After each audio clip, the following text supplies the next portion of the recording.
Praise the Lord. கர்த்தருடைய நாமம் மகிமைப்படுவதாக. இந்த நல்ல நேரத்திலும் வேத வார்த்தையோடு உங்களை சந்திப்பதில் நான் மகிழ்ச்சி அடைகிறேன். இன்று நான் உங்களோடு பேச விரும்புகிற காரியம் சங்கீதம் 89:33 வசனம். ஆனாலும் என் கிருபை அவனை விட்டு விலகாமலும் என் உண்மையில் பிசகாமலும் இருப்பேன். ஆம் தேவனுடைய பிள்ளைகளே, ஆண்டவர் இன்னைக்கு உங்களை பார்த்து சொல்லுகிற காரியம், அவருடைய கிருபை உங்களை விட்டு விலகாமல் இருக்கும் என்று. இன்னைக்கு நம்ம பார்த்தோம்னா அவருடைய கிருபை தான் நம்மை இவ்வளவு தூரம் நம்மை கொண்டு வந்து கொண்டே இருக்கிறது. இன்னைக்கு நம்ம எங்கெல்லாமோ வழுதி போயிருக்கிறோம், நம் கால்கள் இடறி போயிருக்கிறது, எங்கெல்லாமோ நாம் விழுந்திருக்கிறோம், எந்திரிக்க முடியாம தவித்து கொண்டு இருக்கிறோம். அநேகர் சொல்றாங்க இனி முன்னால வர முடியாதுங்கிறாங்க. அநேகர் சொல்லுறாங்க நீ பாவத்துக்குள்ள கிடக்கிற, இனி உன்னுடைய ஜெபம் கேட்கப்படாது அப்படி சொல்றாங்க. அநேகர் சொல்றாங்க இனி உன் வாழ்க்கை இவ்வளவுதான், நீ முடிஞ்சிருச்சு அப்படிங்கிறாங்க. நான் எவ்வளவுதான் முயற்சி பண்ணியும் நாம் முடியாமல், நாம் திரும்ப வர முடியாமல் நாம் தவித்து கொண்டு இருக்கிறதை நாம் பார்க்க முடியும். அப்படி இன்னைக்கு என் வார்த்தையை நீங்க கேட்டுக்கொண்டு இருக்கிற பொழுது ஏதாவது இடத்துல நீங்க வழுதி விழுந்து கிடக்குறீங்களா? ஏதாவது எழுப்ப முடியாம நீங்க அவதிப்பட்டுக்கிட்டு இருக்கீங்களா? ஒரு நாளும் இனி என் வாழ்க்கை இவ்வளவுதான், அப்படி கஷ்டத்துல தான் முடியும் அப்படி நினைச்சுக்கிட்டு இருக்கீங்களா? ஆண்டவர் இன்னைக்கு உங்களை பார்த்து சொல்லுகிற காரியம், என் கிருபை உன்னை விட்டு விலகாது என்று ஆண்டவர் சொல்லுகிறார்.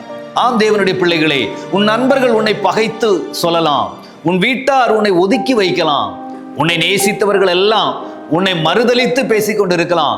ஆனா உன்னை உண்மையாக விரும்புகிற என் ஆண்டவர் இன்னைக்கு உங்களை பார்த்து சொல்றார், என் கிருபை உன்னை விட்டு விலகாது அப்படிங்கிறார்.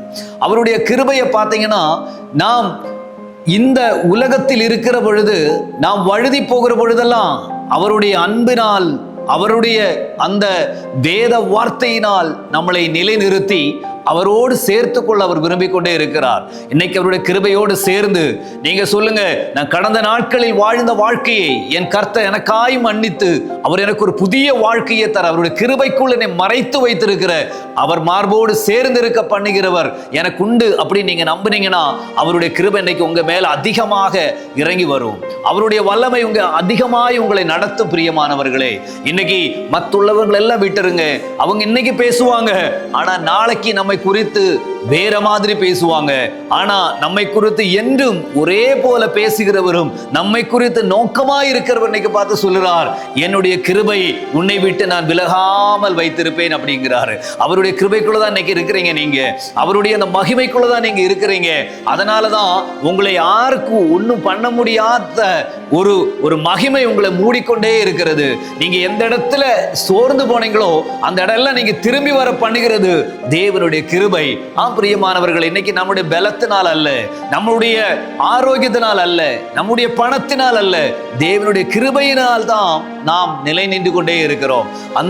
அந்த வெளிப்பாடோடு, அந்த தரிசனத்தோடு நீங்க முன்னாடி போவீங்கன்னா, நீங்க எங்க போனாலும் அவருடைய கிருபை உங்களோடு சேர்ந்து இருக்கும். நீங்கள் எதை செய்வீர்களானாலும் தேவனுடைய கிருபை உங்களோடு இருக்கும். இன்னைக்கு சொல்லுங்க, என் தேவனுடைய கிருபை என்னோடு இருக்கிற வரைக்கும் ஒரு மனுஷனுக்கும் ஒரு தீங்கும் செய்யக்கூடாது. காரணம், அவர் கிருபை என்னை மறைத்து கொண்டு இருக்கிறது. அப்படி இன்னைக்கு நீங்க நினைச்சு உங்க வாழ்க்கையை தொடங்குவீங்களா? ஆண்டவருடைய கிருபையினால் உங்களை நடத்த ஒரு வல்லவராக இருக்கிறார். பிரியமானவர்களே, நான் உங்களுக்காக நான் ஜெபிக்கிறேன், அவருடைய கிருபை உங்களை தொடர்ந்து நடத்தும்படிக்கு. ஆண்டவரே, இந்த நல்ல நேரத்திற்காக நான் உம்மை துதிக்கிறேன் ஏசப்பா. உமது பிள்ளைகளோடு சேர்ந்து இந்த காலை நேரத்தில் உமது வேதத்தை நாங்கள் வாசித்திருக்கிறோம். ஆண்டவரே, நீர் வேத வார்த்தை மூலமாக பேசினது, உமது கிருபை எங்களை விட்டு விலகாமல் இருக்கும் என்று நாங்கள் வாசித்தோம்.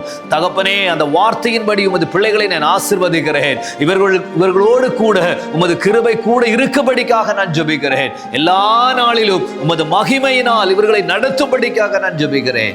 அப்படி செய்வதற்காக நன்றி அப்பா. ஆண்டவரே, உமது பிள்ளைகளை உமது நாமத்தில் ஆசீர்வதிக்கிறேன். இயேசுவின் நாமத்தில் எங்கள் பிதாவே, ஆமென். God bless you. கர்த்தர் உங்களை ஆசீர்வதிப்பார்.